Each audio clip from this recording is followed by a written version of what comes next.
بسم اللہ الرحمن الرحیم۔ موت ایک ایسا ٹاپک ہے کہ اکثر موت کا ٹاپک تبھی ڈسکس ہوتا ہے جب کوئی مومن مر جائے یا مجلس ترحیم ہو۔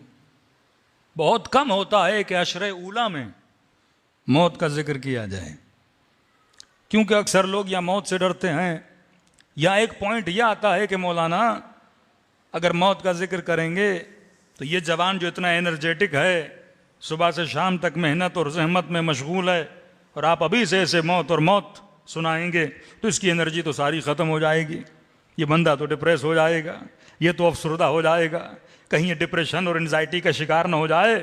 جوانی تو گھومنے پھرنے کی ہے، مولانا موت کا ذکر کرنا ہے تو 40 سال کے بعد، 50 سال کے بعد، جیسے ایسے ڈگری ملی ہوئی ہے کہ ایسے مرنا 40 کے بعد ہے یا 50 کے بعد ہے۔ ابھی جسی جوان کا ہم فاتحہ کروا رہے ہیں سیوم، وہ جوان ہی تھا نا جو دنیا سے چلا گیا۔ یہ گارنٹی کسے پتا ہے کہ بھائی 50 سال کے بعد موت آئے گی؟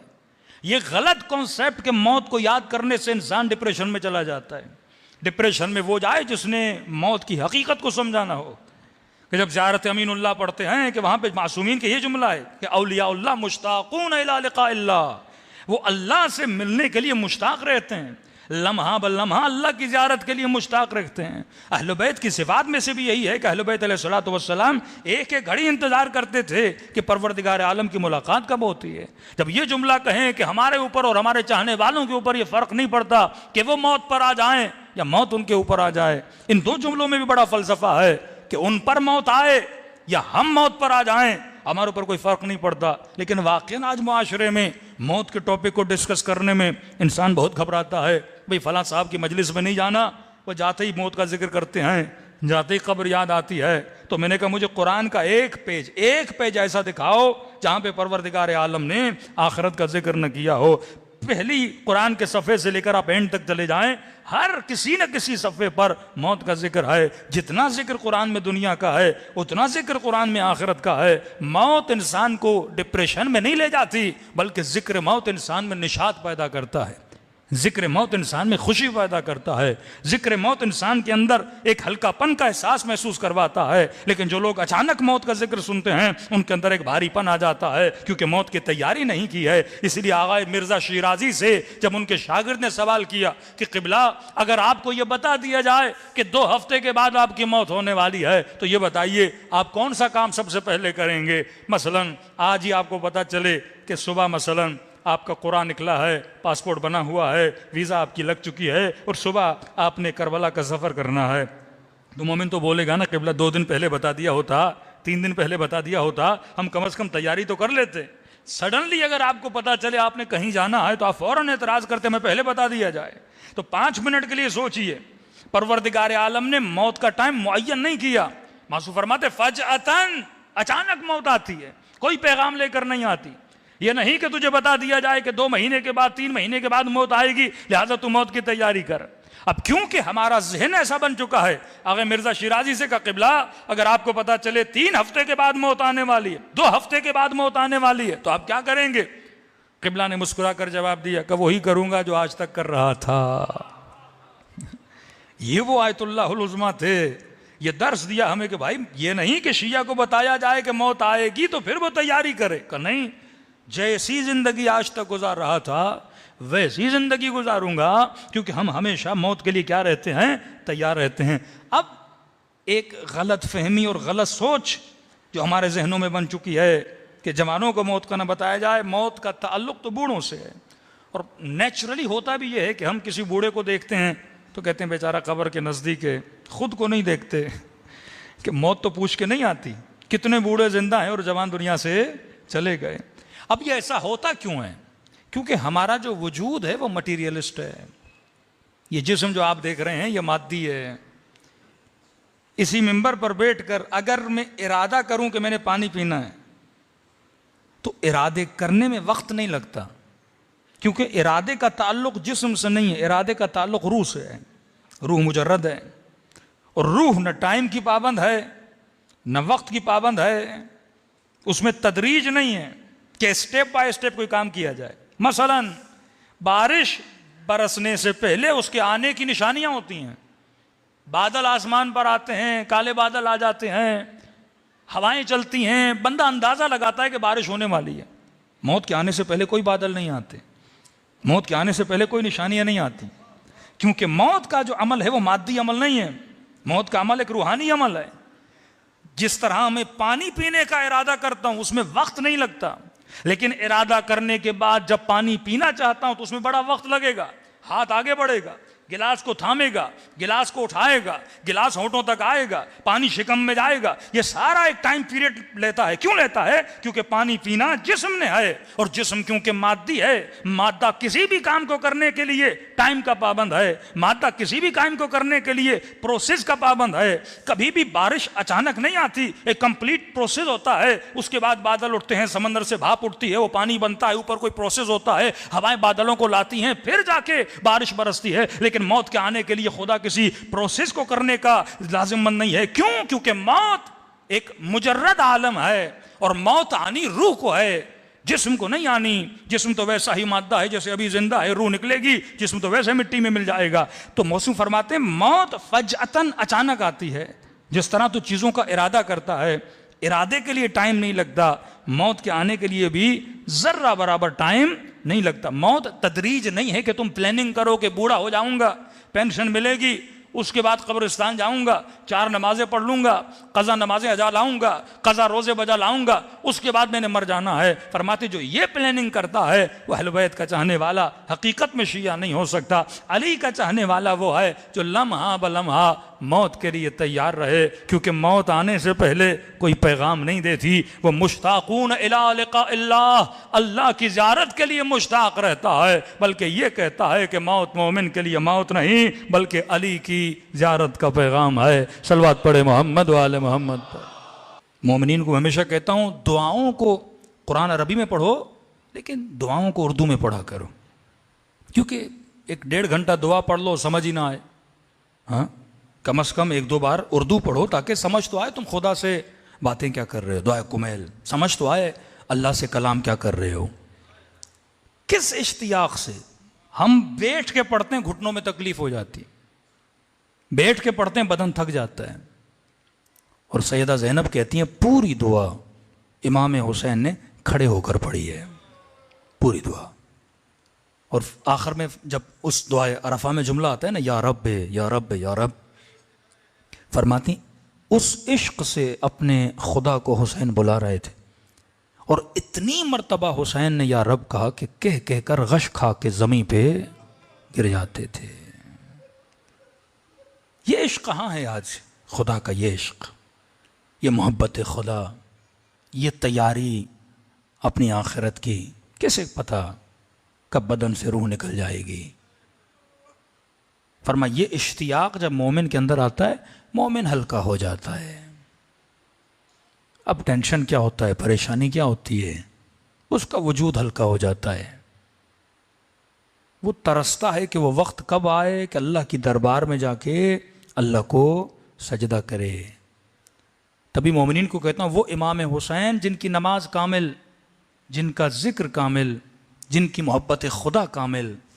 ایسا تو نہیں یہ تو ہمارے لیے ہے نا کہ ہمیں پتہ چلے ہم بیمار ہو گئے، ڈاکٹر کا اب امید نہیں آپ کے بچنے کی، تو ہم گھر میں مصلی بچھا دیتے ہیں، یا ابھی بھی بیمار ہوتے ہیں تو کیا کرتے ہیں، اللہ سے راز و نیاز کرنے کو بیٹھ جاتے ہیں کہ خدا میں نے اتنی عبادت نہیں کی، نمازیں نہیں پڑھیں، لہٰذا زندگی کا آخری وقت ہے، زیادہ عبادت کر لو، نماز پڑھ لو۔ امام حسین کے لیے تو یہ ماجرا تھا ہی نہیں نا۔ وہ مولا حسین جن کی کوئی رات ایسی نہیں جو ذکر خدا سے خالی ہوئی ہو، ہر رات ذکر خدا میں مشغول، ہر رات مصلی عبادت پر، تہجد میں، زبان پر ہمیشہ ذکر، لیکن حرص آخرت، تمنا محبوب اتنی کہ کہا کہ عباس 1 رات کی مہلت مانگو۔ واقعاً یہ مقام فکر ہے۔ یہ تو ہم جیسے لوگ ہوں پتہ چلے دنیا سے جانے والے ہیں کہ بھائی تھوڑی مہلت دے دو، ہم اللہ کی عبادت کر دیں، بچوں کو بولو کمرے سے چلے جاؤ میں اللہ سے باتیں کرنا چاہتا ہوں، دنیا سے جانے والا ہوں۔ لیکن حسین ابن علی جن کی زندگی کا لمحہ لمحہ ذکر خدا میں رہا، عباس ایک رات کی مہلت. لشکر اشقیاء نے سمجھا کہ حسین آخری رات کوئی جنگ کی پلاننگ کریں گے, شاید بچوں کے ساتھ بیٹھیں گے, لیکن یہ جملے لشکر یزید کے ہیں کہ لشکر حسین سے شب عاشور تسبیح خدا کی آواز ایسے آ رہی تھی جیسے شہد کی مکھیاں اپنے چھتے پہ آواز کرتی ہیں. سبوح قدوس رب الملائکۃ والروح. پوری رات مصلی پہ بیٹھے رہے, پوری رات. یہ عشق امام حسین پروردگار عالم سے. ایک شہید بتائیے, مسلم ابن عقیل. جتنے بھی شہداء طفلان مسلم, حجر ابن عدی, میثم تمار, ابو ذر غفاری, جس بھی صحابی علی ابن ابی طالب کو شہادت کا پیغام دیتے تھے, یہی کہتا تھا مجھے 2 رکعت نماز پڑھنے دو.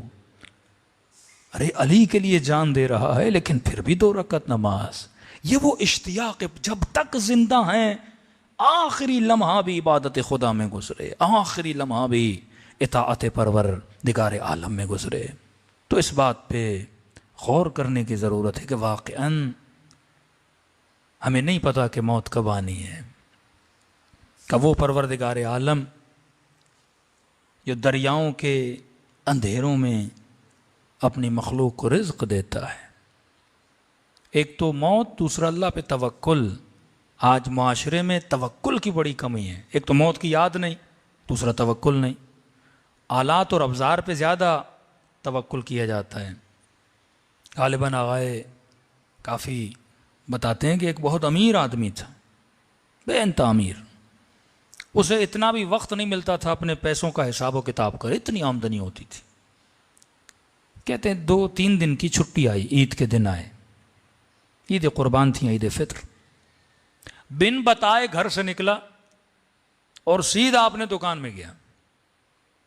تجوری کھولی اور پیسے ویسے گرنے لگا, حساب و کتاب کرنے لگا, کتنا کمایا, کتنا آیا, کتنا گیا, اور اس نے دکان بند کر دی. کہتے جب سارا حساب و کتاب کر لیا, دیر رات کا وقت ہو گیا, اب دکان سے نکلنا چاہتا تھا تو یہ بندے خدا بھول گیا چابی تو میں باہر ہی میں نے چھوڑ دی ہے. اب پورے بازار میں 3 دن کی چھٹی.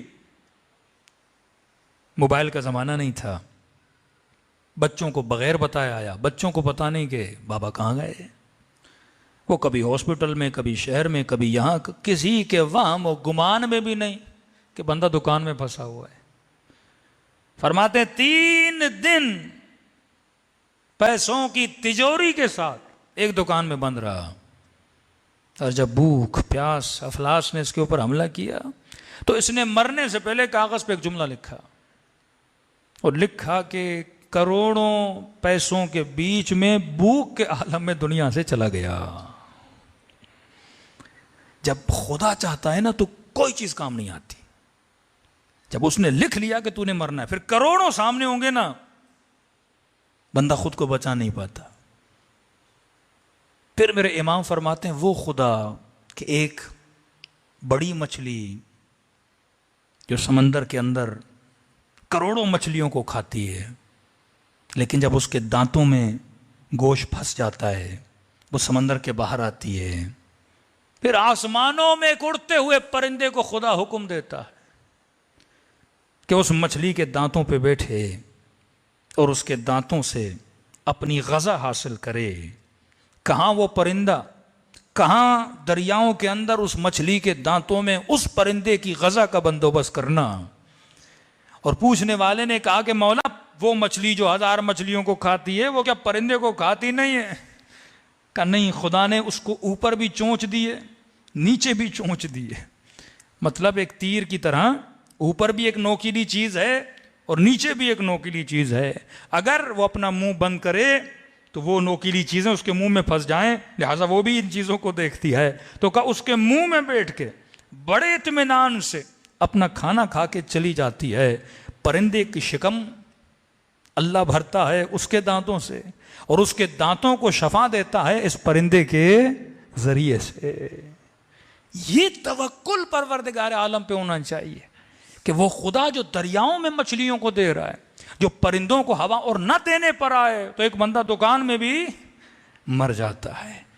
من یتق اللہ یجعل لہ مخرجا ویرزقہ من حیث لا یحتسب ومن یتوکل علی اللہ فہو حسبہ، جو اللہ پہ توکل کرتا ہے پھر اس کا حساب و کتاب اللہ پر ہوتا ہے۔ ہمارا کام ہے اس سفر آخرت کے لیے تیاری کرنا، بالکل ایسے جیسے اہل بیت علیہ الصلوۃ والسلام نے کی۔ صلوات پڑھے محمد و آل محمد۔